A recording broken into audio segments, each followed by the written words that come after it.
Good evening class. कृषि प्रौद्योगिकी और पर्यावरण का प्रथम संस्करण है। कुछ महत्वपूर्ण क्वेश्चनों को लेकर हम आए हैं। आपकी स्क्रीन में पहला क्वेश्चन दिख रहा है, देश का पहला कृषि केंद्र कहाँ पे है? तो इसका सही आंसर हो जाएगा पुडुचेरी। देश का पहला कृषि केंद्र हो जाएगा पुडुचेरी। 4 ऑप्शन आपके सामने दिए गए हैं, लुधियाना, पंतनगर, कानपुर और पुडुचेरी। तो पुडुचेरी हो जाएगा। इससे मिलता जुलता एक क्वेश्चन और बनता है, अगर पूछा जाए केंद्रीय कृषि अनुसंधान संस्थान कहाँ है? अगर आगे लगाओ केंद्रीय कृषि अनुसंधान संस्थान, तो वो पोर्ट ब्लेयर में स्थित है। अगर कहा जाए भारतीय कृषि सांख्यिकी अनुसंधान, तो नई दिल्ली में है। और फिर एक क्वेश्चन और बनता है, राष्ट्रीय कृषि अनुसंधान प्रबंध अकेडमी, कृषि अनुसंधान प्रबंध अकेडमी अगर लगा होगा तो आंसर होगा हैदराबाद। अगला क्वेश्चन देखते हैं हम लोग। लोहे में जंग लगने से बना पदार्थ, 4 ऑप्शन हमारे हैं, ferric chloride, calcium chloride, ferric व फेरस ऑक्साइड और पोटेशियम क्लोराइड। हमारा ऑप्शन इसका होगा ऑप्शन सी, फेरिक व फेरस ऑक्साइड। अगला क्वेश्चन देखते हैं हम लोग। लिखा है क्यूरिंग की क्रिया किस फसल में होती है? 4 ऑप्शन है, कपास, तंबाकू, जूट और चाय। इसका सबसे सही आंसर हो जाएगा तंबाकू में क्यूरिंग की क्रिया होती है। ये उसकी पत्तियों को सुखाने की एक प्रक्रिया होती है। अगला क्वेश्चन देखते हैं हम लोग। गन्ने के रस में समग्र ठोस पदार्थ के प्रतिशत को कहते हैं। ऑप्शन दिए गए हैं, sugar index, brix, sugar index या ऑप्शन डी में दिया है इनमें से कोई नहीं। इसका सही आंसर हो जाएगा ब्रिक्स। अगला क्वेश्चन देखते हैं। भारत में मक्के की फसल लेकर आए थे, भारत में मक्के की फसल लेकर आए थे वो पुर्तगाली थे। हमें पता होना चाहिए भारत में सबसे पहले जो यूरोपीय आए थे वो पुर्तगाली थे। और मक्के की फसल, मक्का, आलू, काजू, पपीता और प्रिंटिंग प्रेस भी लेके पुर्तगाली हमारे यहाँ पे आए थे। और सबसे लंबा यूरोपियों का जो कार्यकाल रहा भारत में वो पुर्तगालियों का ही था। अगला क्वेश्चन देखते हैं। निम्नलिखित में कौन मछली नहीं है? 1 2 3 4 क्रे फिश दिया है, डेविल फिश दिया है, स्टार फिश दिया है, कैटल फिश दिया है। ऑप्शन हमारा 1 2 है, फिर 3 4 है, फिर केवल 3 है और फिर डी। इसका ऑप्शन हो जाएगा डी, ये सभी मछलियां नहीं होती हैं।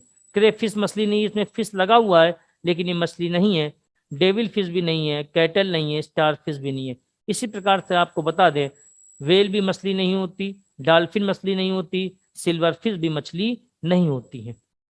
अगला क्वेश्चन देखते हैं हम लोग। बचाओ बढ़ाओ और काम में लाओ किस आंदोलन से संबंधित ये स्लोगन है? ऑप्शन है, चिपको आंदोलन, एपिक्को आंदोलन, नर्मदा बचाओ आंदोलन, शांत घाटी आंदोलन। इसका सबसे सही आंसर हो जाएगा ऑप्शन बी, एपिक्को आंदोलन। दक्षिण भारत में एपिक्को आंदोलन चलाया गया था पांडुरंग हेगड़े के द्वारा। उत्तर भारत में शुरू हुआ था चिपको आंदोलन सुंदरलाल बहुगुणा के द्वारा। पेड़ों से चिपकने का काम था, पेड़ों को काटना से बचाना था। और दक्षिण भारत में इसी का नाम दिया गया एपिक्को। एपिक्को का अर्थ होता है गले लगाना। तो बचाओ बढ़ाओ और काम में लाओ एपिक्को आंदोलन का ये स्टेटमेंट है। अगला क्वेश्चन हम लोग देखते हैं। जमाबंदी तैयार की जाती है 8 प्रतियां, 4 प्रतियां, 2 प्रतियां या 6 प्रतियां? तो इसका सही आंसर हो जाएगा ऑप्शन सी, 2 प्रतियां। एक प्रति जो रहती है वो पटवारी के पास रहती है और एक सरकार के पास रहती है जमाबंदी की। अगला क्वेश्चन हम देखते हैं। खरीफ की ऋतु की फसलें इनमें से कौन सी हैं? खरीफ की ऋतु की अगर हम फसलें देखें तो इसका ऑप्शन हो जाएगा बी, सबसे सही है, ज्वार, बाजरा, ढैंचा। आपको बता दें धान भी खरीफ की फसल में आता है। अगला क्वेश्चन फिर हम देखते हैं। हरित क्रांति के फलस्वरूप गेहूं के प्रति एकड़ उत्पादन का रिकॉर्ड अंक था।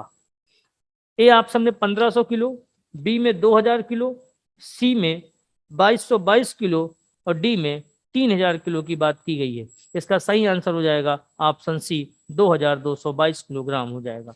आपको बता दें भारत में हरित क्रांति के जनक एम.एस. स्वामीनाथन को कहा जाता है और विश्व में नॉर्मन बोरलॉग को कहा जाता है। एक क्वेश्चन यहाँ पे और बताना चाहेंगे, अक्सर पूछा जाता है, नॉर्मन बोरलॉग को शांति का नोबेल पुरस्कार दिया गया था, और ये जो शांति का नोबेल पुरस्कार दिया गया था ये दुनिया से भुखमरी को खत्म करने के लिए दिया गया था। भारत में जब हरित क्रांति लाई गई तो पंजाब, हरियाणा और पूर्वी उत्तर प्रदेश में इसको सबसे ज्यादा लाभ प्राप्त हुआ था और गेहूं की फसल में बढ़ोतरी हुई थी। अगला क्वेश्चन हम देखते हैं। क्वेश्चन है बाथरूम फल है। ऑप्शन है पपीता, केला, आम, अमरूद। इसका सही ऑप्शन हो जाएगा ऑप्शन सी, आम को बाथरूम फल की संज्ञा दी जाती है। अगला क्वेश्चन देखते हैं। इसमें सुमेलित करने के लिए बताया गया है, एक तरफ फसल है, दूसरे शीर्ष उत्पादक राज्य दिए गए, जूट, चाय, रबड़, गन्ना, और दूसरी तरफ है असम, केरल, पश्चिम बंगाल, उत्तर प्रदेश। इसका ऑप्शन देखें, आपको नीचे दिख रहा होगा। इसका ऑप्शन नहीं आ रहा होगा, हम आपको मिला देते हैं। जूट जो होगा वो सबसे ज्यादा पश्चिम बंगाल में है, चाय असम में होगी सबसे ज्यादा, रबड़ केरल में होगी, और गन्ना हमारा उत्तर प्रदेश में होगा सबसे ज्यादा। ये इसकी मैचिंग बन जाएगी। तो जूट का उत्पादन पश्चिम बंगाल में सबसे ज्यादा, चाय का असम में सबसे ज्यादा, रबड़ का केरल में, और गन्ना का उत्तर प्रदेश में। आपको बता दें गन्ना जो है वो महाराष्ट्र और उत्तर प्रदेश में प्रतियोगिता हमेशा चला करती है। अगला क्वेश्चन देखें, स्क्रीन पे है, नाम लिखा है ओराइजा सेटाइवा, किसका वनस्पतिक नाम है? तो आपको बता दें ये चावल का वनस्पतिक नाम है। ओराइजा सेटाइवा चावल का वनस्पतिक नाम है। अगला क्वेश्चन देखें, सामने दिख रहा है आपको स्क्रीन पे, बाणगंगा और गंभीरी का संबंध किस राष्ट्रीय उद्यान से है? ऑप्शन है सरिस्का, केवलादेव घाना पश्चिम बिहार, वैली ऑफ फ्लावर्स और पिन वैली। इसका आंसर हो जाएगा क्वेश्चन का केवलादेव घाना पश्चिम बिहार। अगला क्वेश्चन है पारिस्थितिकी विज्ञान केंद्र है, पारिस्थितिकी विज्ञान केंद्र स्थित है। ऑप्शन में आपको बेंगलुरु, देहरादून, नागपुर और कोलकाता दिख रहा है। इसका सही आंसर हो जाएगा बेंगलुरु, पारिस्थितिकी विज्ञान केंद्र बेंगलुरु में है। अगला क्वेश्चन देखते हैं। क्वेश्चन है कांगचेनजुंग राष्ट्रीय उद्यान स्थित है। ऑप्शन है मिजोरम, मणिपुर, सिक्किम, अंडमान निकोबार। इसका सही आंसर हो जाएगा सिक्किम में स्थित है कांगचेनजुंग राष्ट्रीय उद्यान। अगला क्वेश्चन हमारा बनता है कौन सी धातु मानव में विषाक्तता उत्पन्न करती है? ऑप्शन है जस्ता, सीसा, लोहा, मैग्नीशियम। इसमें आंसर सीसा हो जाएगा, सीसा अर्थात लेड जो पीबी होता है। अगला क्वेश्चन है, यह अच्छा क्वेश्चन है, निम्नलिखित में से जल की बीओडी को बढ़ाता है? शैवाल, मिट्टी, शर्करा मिल के अपशिष्ट और जलीय पौधे। इसका आंसर हो जाएगा शर्करा मिल के अपशिष्ट बढ़ाते हैं। हमें ऑप्शन के हिसाब से लगाना है, शर्करा मिल के अपशिष्ट इसका आंसर हो जाएगा। अगला क्वेश्चन देखते हैं, घर में हानिकारक विकिरण का सबसे बड़ा स्रोत क्या है? फैन, हीटर, रंगीन टीवी या ट्यूबलाइट। यहाँ पे क्वेश्चन में ध्यान से देखना है, विकिरण का सबसे बड़ा जो स्रोत हो जाएगा, आंसर हो जाएगा इसका रंगीन टीवी। अगला क्वेश्चन है क्ले बैसिएला एक है नाइट्रोजन स्थिरकर्ता, परजीवी, सहभोगी, परपोषी। तो ये नाइट्रोजन स्थिरकर्ता है हमारा। आपको मालूम होना चाहिए वायुमंडल में जो सबसे ज्यादा गैस पाई जाती है वो नाइट्रोजन की पाई जाती है। इसमें कुछ पौधे होते हैं, इनकी जड़ों में राइजोबियम पाया जाता है, उसके माध्यम से ये मिट्टी तक पहुंचती है। अब अगर हम एक बात और बताएं, भारतीय मिट्टी में जो कमी सबसे ज्यादा पाई जाती है वो नाइट्रोजन की ही पाई जाती है। अगला क्वेश्चन देखते हैं, 6 मौलिक तत्व, ए बी सी डी के 4 ऑप्शन दिए गए हैं। ये जो 6 मौलिक तत्व हमारे हैं, इसमें ए बी सी डी में पहला में कार्बन है, हाइड्रोजन है, ऑक्सीजन है, नाइट्रोजन है, सल्फर है और फास्फोरस है। यही ऑप्शन ए हमारा सही है। 6 मौलिक तत्वों में यही चीजें आती हैं। अगला क्वेश्चन देखते हैं, मिहिर शाह समिति का संबंध कहाँ से है? मिहिर शाह समिति का जो संबंध है ये मनरेगा से है। 2016 में इसका निर्माण किया गया था। ध्यान रखेंगे मिहिर शाह समिति का संबंध मनरेगा से है।